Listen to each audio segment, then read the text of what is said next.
Do you know what I mean? Can you see me? I don't know. I cannot do my hair to save my life. If you had me in a life or death situation and they were like, put your hair in a good French braid or we'll shoot you, it was nice knowing you. Everyone, literally everyone, hop off right now. Ooh, I'm fearful. Ooh, I'm nervous. Okay. That was really annoying. It will actually take me out if I do that again. Hey guys, welcome back to my channel, or welcome. Why do I feel like I'm like smoldering you? I feel like I'm like trying to make you think that I'm pretty. Okay. Hey guys, welcome back to my channel, or welcome to my channel if you're new. If you are new, my name is Ashton. Hey, hi, hello. Welcome to my YouTube channel. Long time no see, so honestly, if you are coming back, it kind of feels probably like this is the first time that we're meeting. A lot of things have happened since I've been on the internet last. I was finishing up school. I was finishing my undergrad degree. Things just went off the rails. There was so much homework. Also, if you're new here, hey, I am in college. I'm an English major.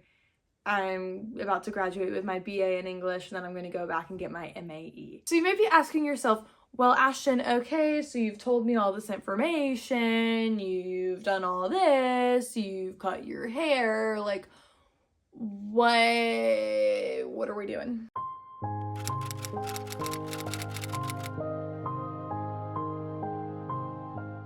We are reading A Good Girl's Guide to Murder by Holly Jackson. I know that this book was really big on BookTok and BookTube a hot minute ago, but I was just always reading something else. I just finished Southern Book Club's Guide to Slaying Vampires by Grady Hendrix. That is like true crimey, like it has a vampire, but the book club reads true crime books, and the vampire is very like true crime-esque because Grady Hendrix was like, well, vampires are the original serial killers.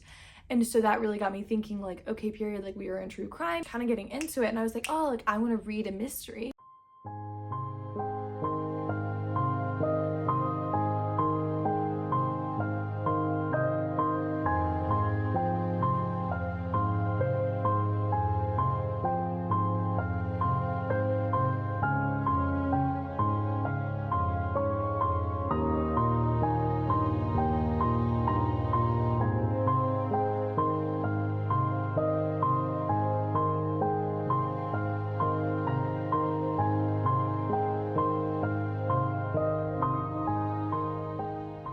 I'm almost 100 pages in, and I don't know how I'm feeling about this book. I think that this is like a slow starting book. I think that it's a lot of information at the beginning. Like, it doesn't necessarily feel like a story as much as like giving me files. When I started this book like 50 pages in, I was like, girl, what is going on?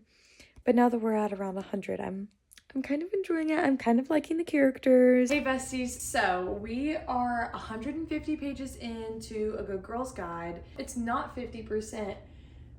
That squirrel.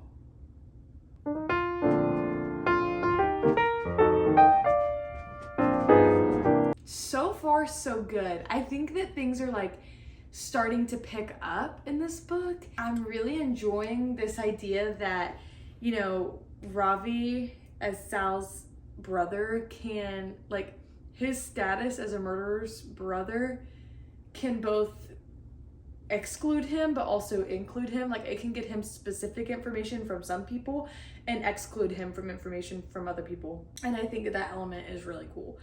So we're gonna keep reading. Oh, he got caught. Why is that on his wall though? Like, nobody keeps that on their wall.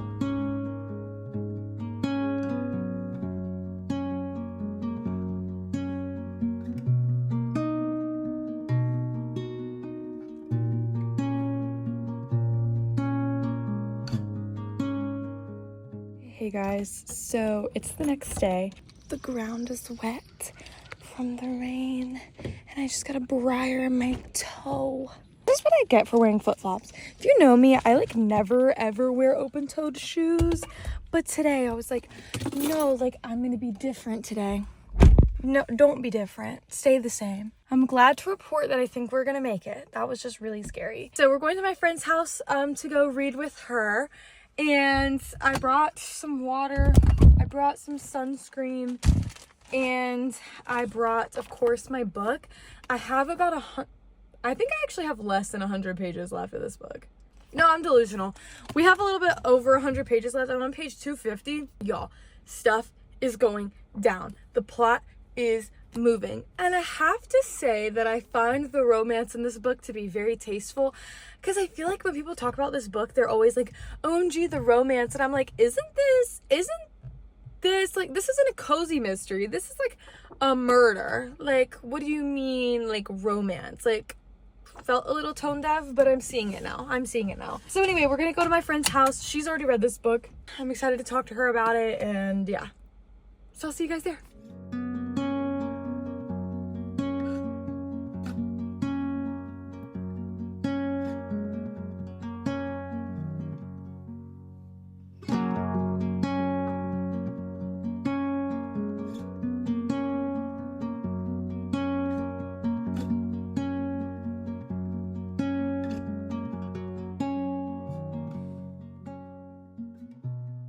Okay, good morning, y'all. It is the next day. It is like 11 a.m. and I just wanted to chat and update you guys on some things. I did take grad photos yesterday. We're taking more on Friday morning. So I watched Monia. Oh, that hurt. Ow. Not that, no. And Colin Firth is in Monia. And here's the thing, right? I've never watched anything with him. And like, I don't know, he's my favorite. Everyone comment, what shows up? I promise this is relevant. I'm gonna have to cut out so much of me talking. Oh, wait, you know what this movie really reminds me of? Pride and Prejudice. And it adapted, it almost feels like the 2005 movie is an adaptation of the 1995 TV series. It's kind of like the like, oh, that 9 years on the show came from the original idea for Joss Whedon for the 1992 film. Or for the 1992 film, the film's different form that he wanted to do, and they just changed a lot of stuff compared to what he wanted and what actually came on the screen. So I think that this will probably be a spoiler inclusive update. So if you haven't read Good Girl's Guide to Murder, I would maybe skip through this next part. I feel like this book has a little bit of like that best friend syndrome that is very apparent in romances and YA novels, where it's like, yes, this person is my best friend, and then she talks to them like once, you know what I mean? Do you think that it's a little funny because she's like actively changing whether she's gonna go to the police with evidence because of this best friend that she's actually spoken to maybe like twice? All of these people walk everywhere. And I don't know, maybe it's just like I don't live in a town where people would walk everywhere. I kind of love the fact that we're learning the information as like Pip is learning the information, because I really think that that's helping to add to the mystery elements. We are only understanding the mystery as Pip is understanding it. And you know, there is a way to tell a mystery where you're building tension because the audience knows and the main character doesn't. But as far as like this particular case and also the genre, I'm really glad that I feel like that I don't really know much more than Pip does. I honestly feel a little bit like Pip knows more than I do. She's trusting these police, she's trusting this town, she's trusting this and that, and then for all of that to turn out and be like not trustworthy at all, I love that. OMG, they're all lying. Basically, I'm feeling okay about the book is what I'm trying to say.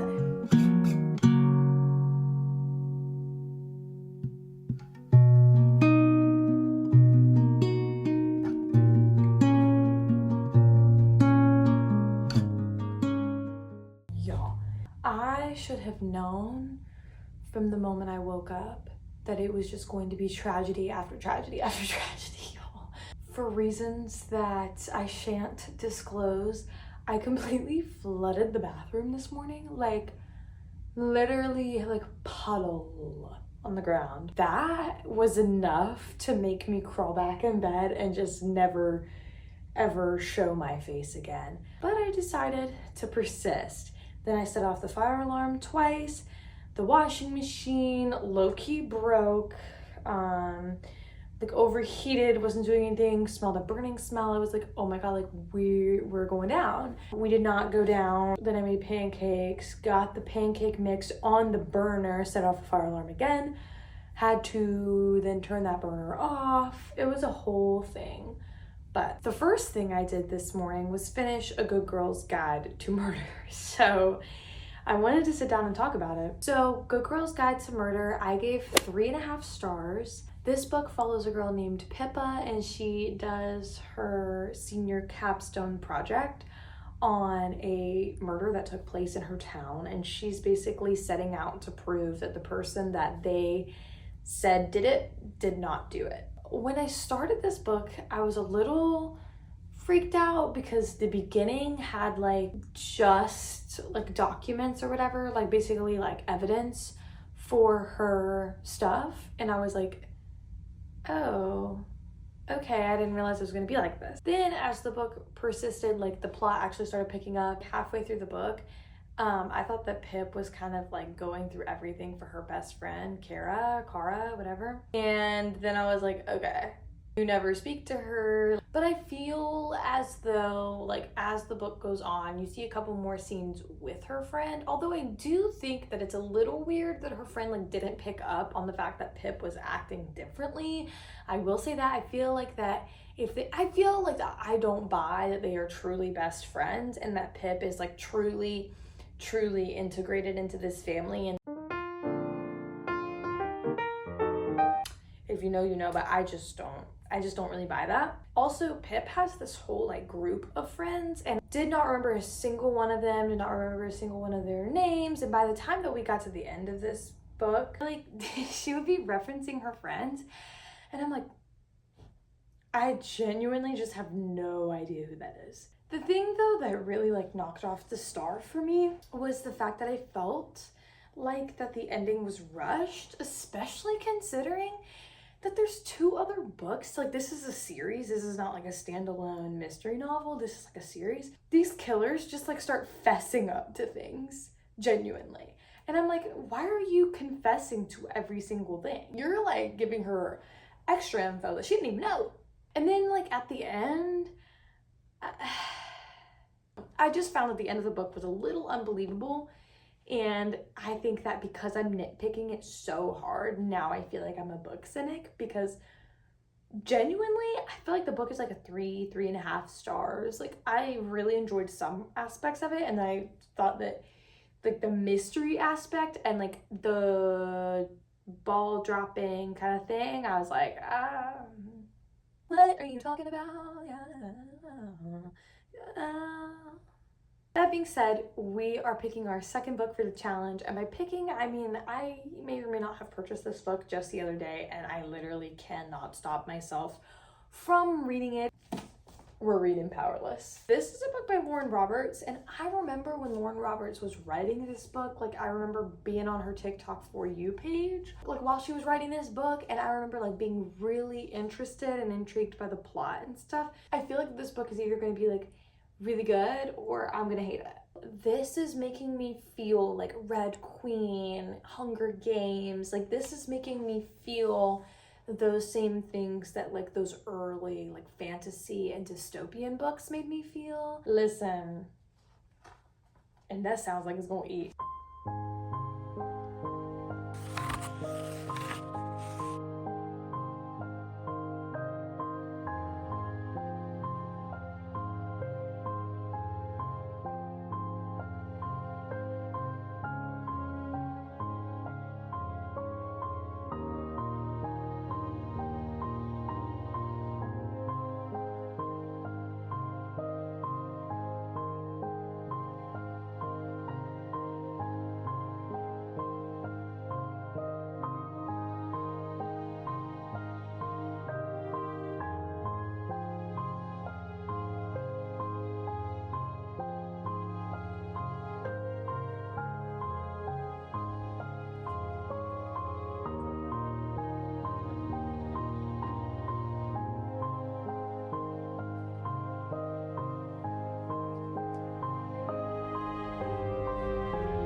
Something that I absolutely love about this book so far is the fact that I find that the author really easily balances telling information. I feel like that she does a really good job of like not giving things away too soon, but I'm still like, I know enough to keep moving through the story, and I'm still intrigued because there's still like this level of mystique to the main character, Peyton. The author, Lauren Roberts, tells us like kind of what happens with Peyton's father, not really, but gives us like a glimpse based off of something that's happening in scene. I think that using something in scene and using the main character's reaction to that in scene moment to tell us something about the character's past is really narratively so strong.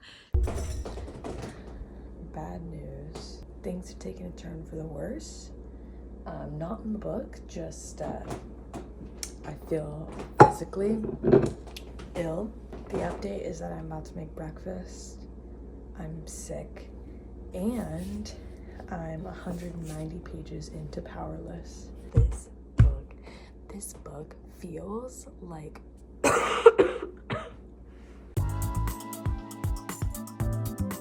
my thoughts right now, like summed up, is that it feels like all of your old faves. So much so that there are some like scenes that I'm like, I vividly remember reading this in Divergent. And so I don't know if that's like helping the book, where I'm like, yes, like my old pal Divergent, or if I'm like, oh, I'm not sure. But it's like, I feel like that things are happening so fast too, but I don't feel put off by it.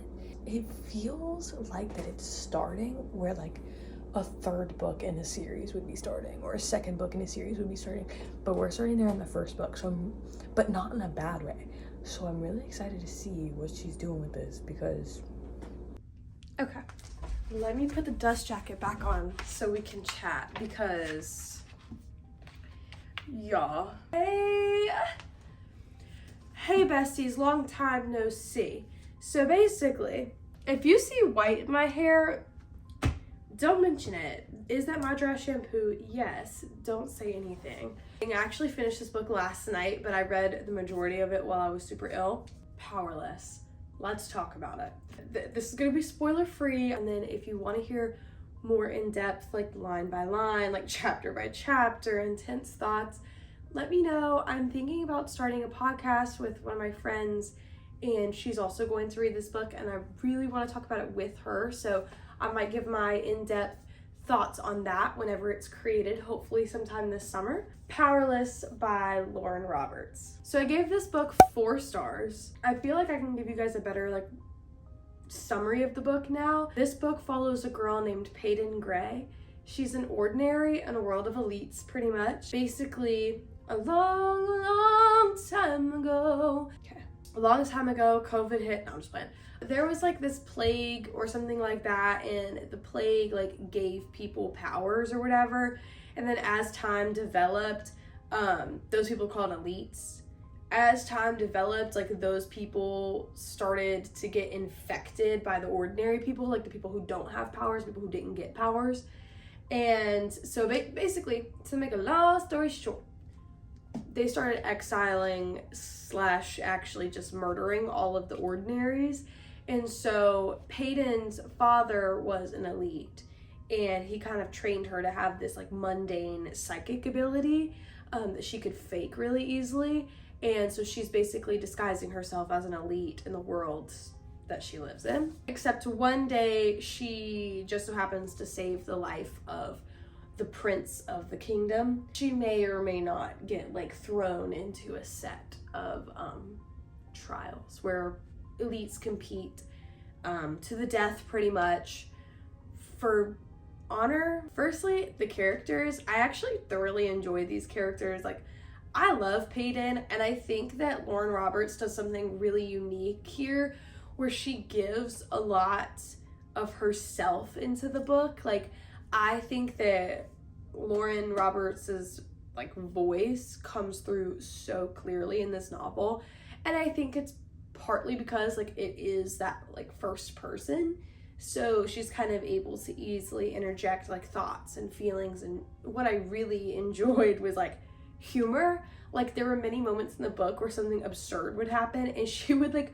point out how absurd it was. I guess like when I look at Powerless, I don't look at it as a romance book. Like I kind of read it kind of, you know, I always say that I always say, girl, you just read it. I say that it's a mix of like all of your old favorites, right? Like Red Queen, The Selection, The Hunger Games, Divergent, like kind of all into one book. And because of that, I kind of read it as like a plot with a romance subplot, but the romance subplot in this is super heavy. That being said, I think that the romance is the best part of this book, which is not something I normally say. There were parts of this book that I didn't love, you know. It really has to do with believability. Like, she'd be like, oh, I'm spending all this time with this person, but I'm not seeing her spend any time with this person. One of my biggest critiques of this book is the choice of scenes that we are in scene for. I honestly liked this book. I wouldn't have minded it being longer. I understand why it's not longer because it is like 400 pages now. It's over 400 pages, so I understand why it's not longer, but I am just saying like I would have read it if it was longer and I probably would have enjoyed it more. So that's the honest truth. I think like also in this book, some things were a little bit too easy. Like I feel like that we were so focused on the romance, which is fine because the romance was so good and developed, that some of the plot suffered from underdevelopment. Specifically one death that I'm thinking of, just very easy. Do have an emotional investment in these characters. Like I said, I think that Lauren Roberts, like humor and banter and voice and, you know, opinion and strength and like passion and just her like really comes through in this book. Because of that, like there is such an investment in these people. Like there's such an investment. And what I particularly love is that she kind of muddies there at the end, like, who am I rooting for? What is going on? Who is a good person? Maybe nobody is a good person. Maybe we're all good people of varying degrees. But I think that like giving us these two very different people, like giving us an elite who is also a prince, who is like the biggest killer ever, and then giving us like this ordinary, you know, she doesn't have any powers, she's living in the slums, like giving us these two completely different people, twining them together, ripping them apart, you know, like all of this stuff. Like, oh, that was so particularly strong. I really love that. I think that, you know, with this and Bridgerton season 3, 'tis the season of desperate men, and I love that. Honestly, that's not a trope that I ever thought that I would be like intrigued by, but I think that because of how long this book is and how slow burn it is, Kai being so desperate, I kind of am into it. I kind of love that. All of that to say, I love the romance in this book and I love the characters in this book. I really enjoyed this book, and I just learned that the second book also comes out this summer, so I will be doing a reading vlog on that because hello. Also, there was an earth-shattering death in here for me. So those are my thoughts on Powerless. I gave it 4 stars and I'm excited to read the rest of the series when it comes out. And anything else that Lauren Roberts is writing, she's kind of one of those authors where I can like tell, oh, I'm about to become obsessed with you on an unhealthy level. Okay, so we finished that book and we're moving on to our third and final book for the video. Right. I just reached chapter 1, I guess. I thought I was like on chapter 1 already, but like this says 1, and I guess that this is page 25. I read 25 pages before getting to chapter 1. I won't lie, that beginning section, the first 25 pages was a little weird. I'm a fluffy lyrical girl, and this just felt a little gritty, almost kind of synonymous with like body horror, which I'm understanding, you know, with cults and things like that. Like I'm understanding, but I just don't think it's what I want to read for where I'm at in life right this minute. So I went ahead and DNF'd that book. Thank you guys for my supportive return to YouTube if you made it this far into the video. If you see me in my next video wearing this exact same outfit, don't comment about it. Don't worry about it. Anyway, thank you guys so much for watching. Please, you know, let me know what you want to see. Let me know if you still like me or maybe you hate me now. Let me know that as well. Like, comment, all of those things.